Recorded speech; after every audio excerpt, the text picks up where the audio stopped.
मंडळी 2024च्या विधानसभा निवडणुकीच्या प्रचारादरम्यान महायुतीच्या तिन्ही नेत्यांनी आम्ही शेतकऱ्यांचा सातबारा कोरा करू असं आश्वासन दिलेलं होतं. पण निवडणुका संपल्या, सरकार स्थापन झालं, पण कर्जमाफीचा निर्णय मात्र लांबत गेला.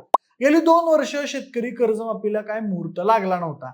अनेक शेतकऱ्यांनी स्वतःला संपवलं, अनेक आंदोलनं झाली, पण सरकारनं विचार करायला आणि अभ्यास करायला बराच वेळ घेतला. आणि शेवटी 2 जून रोजी झालेल्या मंत्रिमंडळ बैठकीत शेतकरी कर्जमाफीवर शिक्कामोर्तब करण्यात आले आहे.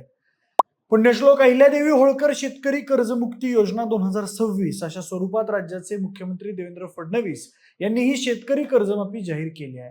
पण ही कर्जमाफी नेमकी कधी होईल, नेमकी किती कर्जमाफी होईल, या योजनेचा लाभ घेण्यासाठी शेतकऱ्यांना नेमकं पात्रता निकष काय असतील, अशा सगळ्याच प्रश्नांची उत्तर जाणून घेणार आहोत आपण आजच्या या व्हिडिओच्या माध्यमातून. नमस्कार, मी प्रथमेश आणि तुम्ही पाहताय विशेष भारी. मंडळी, राज्यातील अनेक भागांमध्ये सप्टेंबर महिन्यात झालेल्या अतिवृष्टीमुळे पिकाचं मोठं नुकसान झालं होतं. आधीच कर्जाच्या ओझ्याखाली दबलेला शेतकरी आणखी अडचणीत सापडला. अनेक शेतकरी संघटनांनी सरकारवर दबाव वाढवायला सुरुवात केली. त्यानंतर आंदोलनाचा इशारा दिला गेला, तरी देखील शेतकऱ्यांचा स्वतःला संपवण्याचा प्रश्न पुन्हा आहे तसाच पडून होता.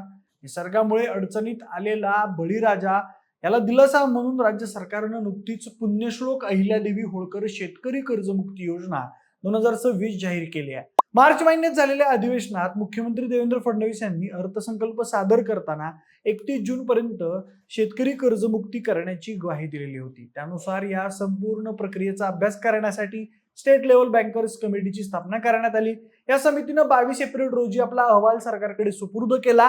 त्यानंतर विविध स्तरांवर चर्चा झाली आणि अखेर 2 जून रोजी झालेल्या मंत्रिमंडळ बैठकीत या योजनेला मंजुरी देण्यात आली. सरकारच्या माहितीनुसार राज्यातील तब्बल 56 लाख शेतकऱ्यांना या योजनेचा फायदा होणार आहे. यासाठी जवळपास 36,585 कोटी रुपयांचा निधी खर्च होणार आहे. विशेष म्हणजे 2 लाख रुपयांपेक्षा कमी थकीत कर्ज असलेल्या 16,74,000 शेतकऱ्यांचा सातबारा कोरा होणार आहे. या घोषणेमुळे खरीपाच्या तोंडावर शेतकऱ्यांना थोडा दिलासा मिळणार आहे. अनेक शेतकरी सध्या थकीत कर्जामुळे नव्याने पीक कर्ज घेऊ शकत नव्हते.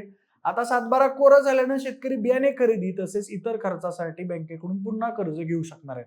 त्यामुळे निर्णयाकडे केवळ कर्जमाफी म्हणून नाही, तर शेतकऱ्यांना पुन्हा आर्थिक प्रवाहात आणण्याचा प्रयत्न म्हणूनही पाहिलं जात आहे. अर्थसंकल्पीय तरतूद नसतानाही शेतकऱ्यांसाठी लागू करण्यात आलेल्या 36,000 कोटींच्या पुण्यश्लोक अहिल्यादेवी होळकर शेतकरी कर्जमुक्ती योजनेमुळे राज्याच्या तिजोरीवर आणखी बोजा पडून अर्थव्यवस्थेवर मोठा परिणाम होण्याची शक्यता आहे. आधी 40,552 कोटींची महसुली तूट अपेक्षित असताना 3% आत ठेवण्याचे आव्हान महायुती सरकारसमोर असणार आहे. यामुळेच आता या योजनेत लाभार्थ्यांसाठी काही अटी आणि शर्ती देखील आहेत. जर एखाद्या शेतकऱ्याचं कर्ज 2 लाख रुपयांपेक्षा जास्त असेल तर त्याला आधी 2 लाखांवरील अतिरिक्त रक्कम भरावी लागेल. त्यानंतरच त्याला कर्जमाफीचा लाभ मिळू शकणार आहे. तसेच नियमितपणे कर्जाची परतफेड करणाऱ्या शेतकऱ्यांनाही सरकारने दिलासा दिलेला आहे. अशा शेतकऱ्यांना 50,000 रुपयांचं प्रोत्साहन अनुदान देण्याची तरतूद सरकारने केली आहे. पण या अनुदानासाठी सरकारने काही पात्रता निकष ठरवलेले आहेत.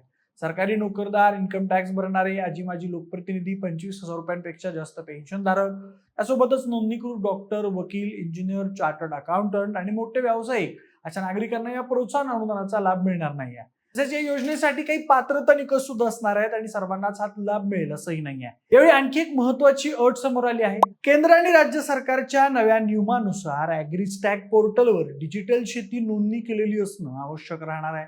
त्याचबरोबर आधार कार्ड, बँक खात्याशी लिंक असणंही अनिवार्य असणार आहे. या प्रक्रिया पूर्ण नसेल तर लाभार्थी यादीत नाव घेण्यात अडचण निर्माण होऊ शकतात. त्याचबरोबर कर्जमाफीची घोषणा होताच काही शेतकऱ्यांनी नाराजी देखील व्यक्त केलेली आपल्याला दिसून येते. त्यांचं म्हणणं आहे की आजच्या घडीला शेतीचा खर्च मोठ्या प्रमाणात वाढला आहे. अनेक ठिकाणी कर्जाची रक्कम 2 लाखांपेक्षा खूप जास्त आहे. त्यामुळे 2 लाखांची मर्यादा वाढवण्याची मागणी आता जोर धरू लागते. पण सर्वात मोठा प्रश्न अजूनही कायम आहे, या कर्जमाफीची अंमलबजावणी नेमकी कधी होणार? कारण सध्या निवडणूक आचारसंहितेचा कालावधी सुरू आहे. 18 मे ते 24 जून या काळात आचारसंहितेमुळे अनेक प्रशासकीय निर्णयांवर मर्यादा आहेत. निवडणूक आयोगाच्या नियमानुसार या काळात शासन निर्णय काढणे, पात्र शेतकऱ्यांच्या याद्या जाहीर करणे किंवा निधी वाटपाची प्रक्रिया सुरू करणे शक्य नसते. म्हणूनच मंत्रिमंडळाची मंजुरी मिळाली असली तरी प्रत्यक्ष लाभ मिळवण्यासाठी शेतकऱ्यांना अजून थोडी प्रतीक्षा करावी लागणार आहे. आचारसंहिता संपल्यानंतर शासन निर्णय म्हणजेच GR जारी केला जाईल. त्यानंतर लाभार्थी याद्या तयार केल्या जातील आणि निधी वाटपाची प्रक्रिया सुरू होईल. सध्याच्या माहितीनुसार 24 जून नंतर या प्रक्रियेला वेग मिळू शकतो आणि जुलै महिन्यापर्यंत प्रत्यक्ष कर्जमाफी होईल असं सध्या तरी चित्र आहे. म्हणून जर तुम्ही शेतकरी असाल आणि तुमच्या कुटुंबातील कोणी या योजनेचा लाभ घेणार असेल तर ॲग्रीस्टॅक नोंदणी, आधार लिंकिंग आणि बँकेची माहिती अद्ययावत ठेवणं अत्यंत महत्त्वाचं ठरणार आहे. सरकारने केलेली ही मोठी घोषणा प्रत्यक्षात किती वेगानं जमिनीवर उतरते आणि लाखो शेतकऱ्यांना त्याचा लाभ कधी मिळतो हे त्या काही दिवसात स्पष्ट होईलच. पण मंडळी, तुमच्या मते 2 लाख रुपयांची कर्जमाफी खरंच पुरेशी आहे का, की सरकारने ही मर्यादा वाढवायला हवी? तुमची मतं आम्हाला कमेंट बॉक्समध्ये नक्की सांगा. सोबतच आपल्या विश्वास भारीच्या YouTube चॅनलला सबस्क्राईब करायला अजिबात विसरू नका. धन्यवाद.